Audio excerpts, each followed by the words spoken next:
नमस्कार सर्वांना. श्री स्वामी समर्थ. आपल्या आयुष्यामध्ये अनेकदा आपण एका वाटेवर खूप मेहनत करत राहतो. आपल्याला वाटते की हीच योग्य दिशा आहे, हीच वाट मला यश, समाधान किंवा आनंद देईल. पण तरीही मनामध्ये कुठेतरी अस्वस्थता, अपूर्णता आणि अडथळे येत राहतात. अशा वेळेला स्वामी आपल्याला संकेत देत असतात की आता तुझा मार्ग बदलण्याची वेळ आलेली आहे.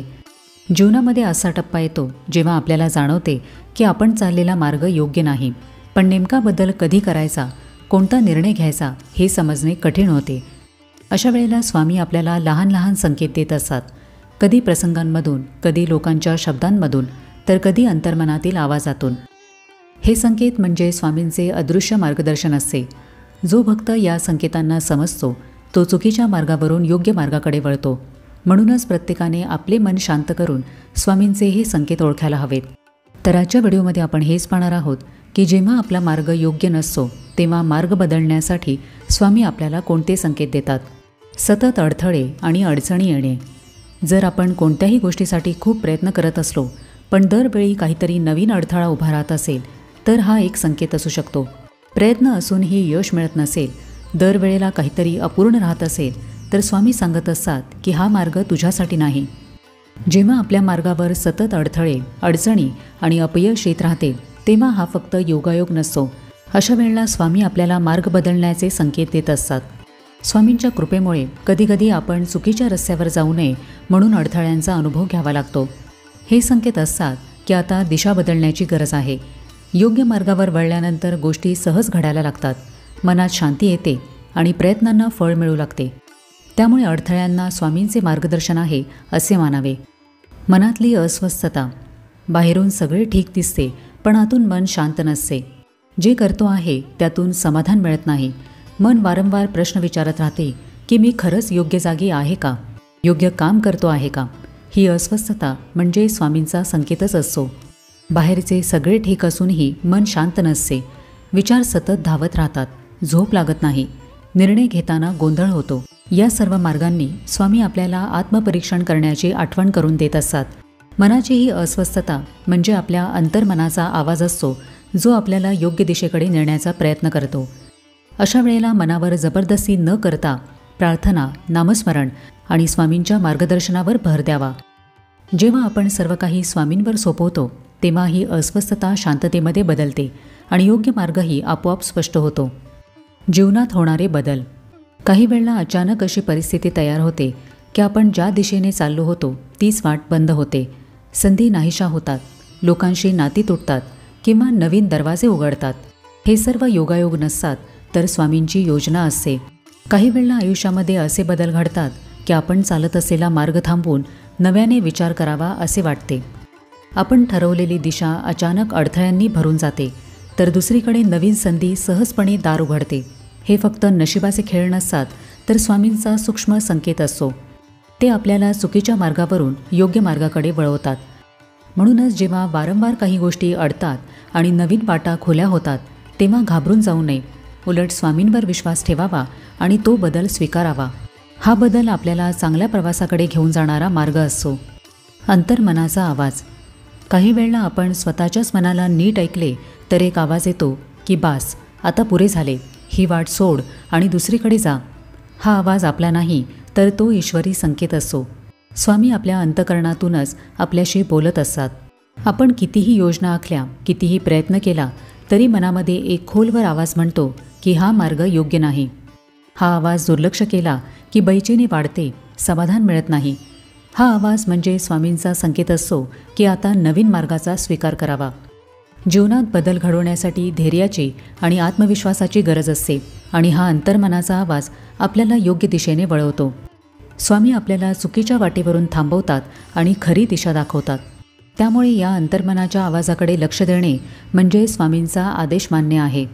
प्रार्थनेला वेगळे उत्तर मिळणे. आपण सतत प्रार्थना करतो की हेच काम यशस्वी होऊ दे, पण उत्तर काही वेगळेच येते. आपल्या अपेक्षेप्रमाणे मिळत नाही, पण दुसऱ्या दिशेला दरवाजा उघडतो. हा प्रसंग म्हणजे स्वामींचा स्पष्ट संकेत असतो की आपण ज्या मार्गावर चालत आहे तो आपल्यासाठी योग्य नाही. आपल्या मर्यादित बुद्धीला असे वाटते की हीच योग्य दिशा आहे, पण स्वामी आपले भविष्य जाणतात म्हणूनच ते आपल्याला थांबवतात.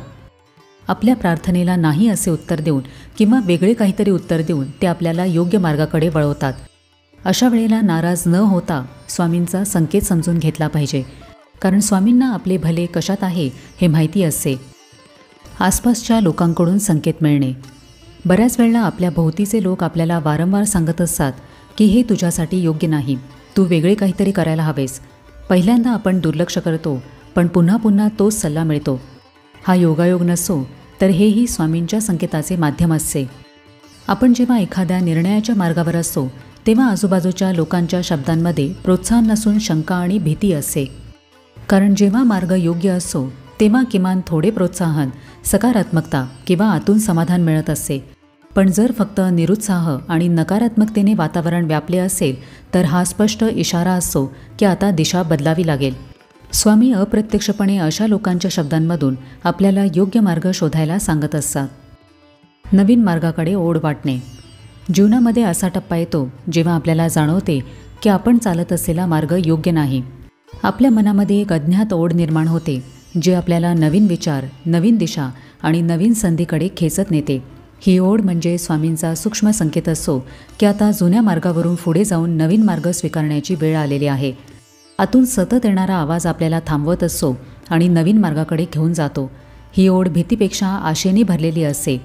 आधी मनात न आलेले पर्याय अचानक समोर येतात आणि मन त्या दिशेला ओढ घेऊ लागते. जुना मार्ग जरी सोपा आणि सवयीचा वाटत असला तरी नवीन मार्ग आपल्याला अधिक योग्य वाटू लागतो. त्यामुळे जेव्हा मनाला नवीन नवीन मार्गांबद्दल आकर्षण वाटू लागते तेव्हा त्याकडे दुर्लक्ष करू नका, कारण हे स्वामींचेच मार्गदर्शन असते.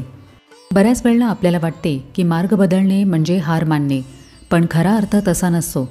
स्वामी जेव्हा मार्ग बदलायला सांगतात तेव्हा ते आपल्याला आपल्या खऱ्या ध्येयाकडे नेत असतात.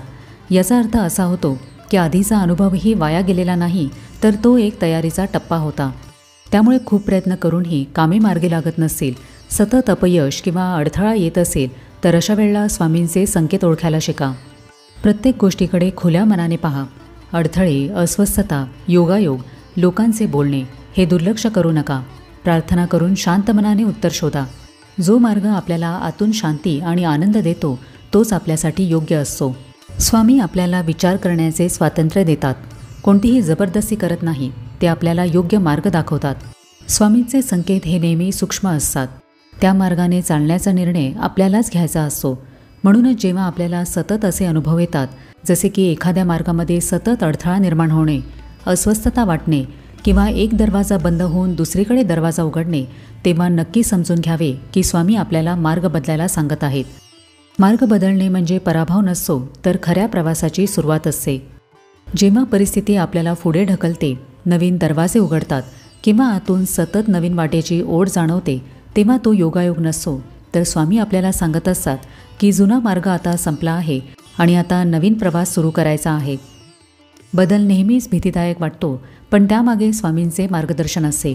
म्हणूनच मार्ग बदलताना शंका न बाळगता श्रद्धेने आणि विश्वासाने पुढे चालावे. एक गोष्ट नेहमी लक्षात ठेवा की जिथे स्वामींचे संकेत असतात तिथे नेहमीच योग्य दिशा आणि आपलेच कल्याण असते. तर आजच्या व्हिडिओमध्ये आपण हे पाहिले की जेव्हा मार्ग बदलण्याची वेळ येते तेव्हा स्वामी आपल्याला कोणते संकेत देतात.